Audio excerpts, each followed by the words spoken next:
I'm heartbroken. Just, I don't even, can't really even put any other way to feel how I feel right now besides heartbroken, to be honest. The loss, your performance, the late picks, all of those, any one of those make you feel that way? Of course, my play, because at the end of the day, like I continue to tell you every week, I'm somebody who doesn't really I don't give a damn about my stats personally. I don't care what they look like as long as the stat that counts is the win.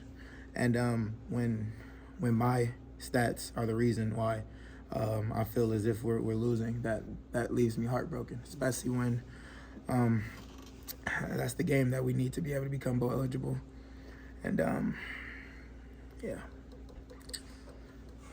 Hey JD, on the pick six, what did you see on that? Trying to thought about. Had a flat route going to the field, and tried to throw it to Cam. And as I was throwing the ball, I seen the cornerback jump out into the flats, but I tried to throw it behind Cam so that he was able to catch it back shoulder and basically fall into the end zone with the corner hitting him. But cornerback made a play, picked it, and by the time he was running down the field, he had a cavalry of people in front of him trying to block for him, so I wasn't able to make the tackle. We just talked to Highshaw, and what was it like just being in the locker room with the guys at the last time there? I mean, you know, these are a lot of people who I've gotten the chance to be able to basically grow up with.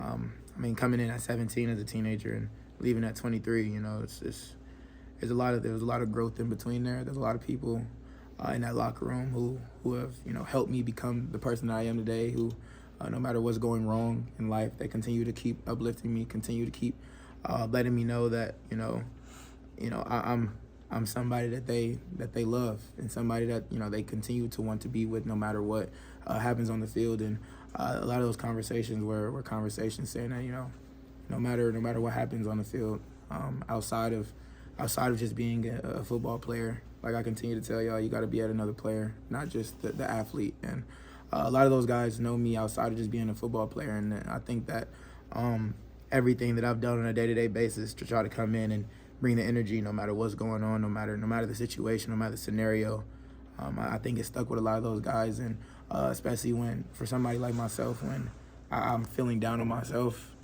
those guys were the ones to be able to continue to keep uplifting me. So, yeah. Jalon, was the first were you trying to throw it away? Yeah. And then when you have a few minutes to go on the sideline, I guess mentally, what is that like? What are you trying to do to get yourself back in the zone and go back? Well, I mean, at the end of the day, the game's not over. You could be disappointed all you want, but if you continue to stay disappointed, you probably won't be able to bounce back at all from that mistake. And like I said, these guys on this team, you know, even if I felt down, even if I looked down, they won't allow me to be down. They continue to keep cheering me up, continue to keep uplifting me, continue to keep saying, like, JD, this game's not over. At the end of the day, you know, it don't matter how many mistakes you make. This game is not over until the clock reads 0. So for me, you know, I think Coach Z does a good job of being able to teach something called focus, refocus. And the quarterback room continued to remind me of that on the sideline. And I had to take that into account and take my deep breaths in, take my deep breaths out, and go out there and continue to finish the game and try to be able to go out there and win.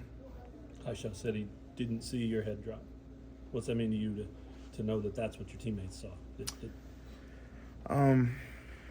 That they know that I'm no matter what, I was going to fight for them to the very end. I've been through a lot of things since being here at the University of Kansas, as far as injury, as far as you know, not necessarily being, you know, where I wanted to be at certain times. And I think that with these guys, they've never seen me put my head down, no matter what's going on. I've been hurt on the sideline, still cheering guys on. I think y'all heard it from Coach Z. I try to be the best teammate that I can be, even if I am if I'm on the field or if I'm not on the field. At the end of the day, I'm gonna bring that energy every single day, because like I keep telling y'all again, can't take this game for granted. You never know when your last snaps are gonna be. Truth be told, you know, today was some of the last times that some of my guys get the chance to put on a shoulder padded helmet, and that hurts me, because I know that there was an opportunity to be able to get that 6th win and be able to go to a bowl game, but came up short. Jim, how do you think it's going to feel having to now watch and see what happens next for this program 2001? As far as what? Just like watching its progress as an alum now. Well, I mean, first of all, there's a lot of guys on this team who are young guys who I've gotten the chance to be able to see go out there. Even if you haven't seen them on the field on game day, I've seen a lot of young guys have ability, have talent to be able to go out there and make plays. And when they do get their chance to be able to be on that in that spotlight and be on that big stage, they're going to go out there and make the plays shake. So I'm very excited to be able to see the future of Kansas football. We've tracked this with you all year. Zeke almost got the touchdown. Yeah. It gets reviewed, and then you get it.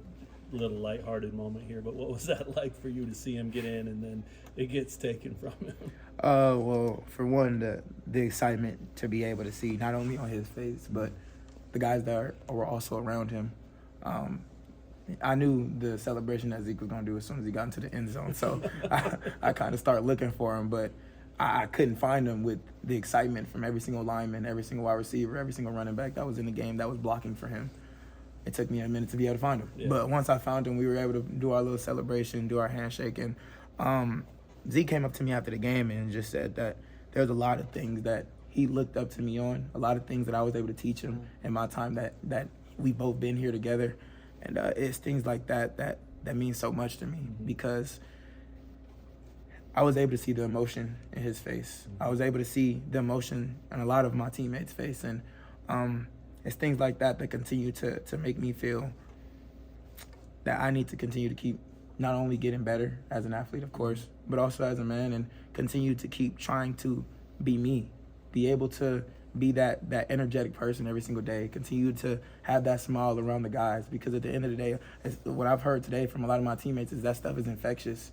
There's a few people saying it's hard to have a bad day when you have so much energy, and that's the guy that I want to continue to keep being. All right. Thanks, everyone.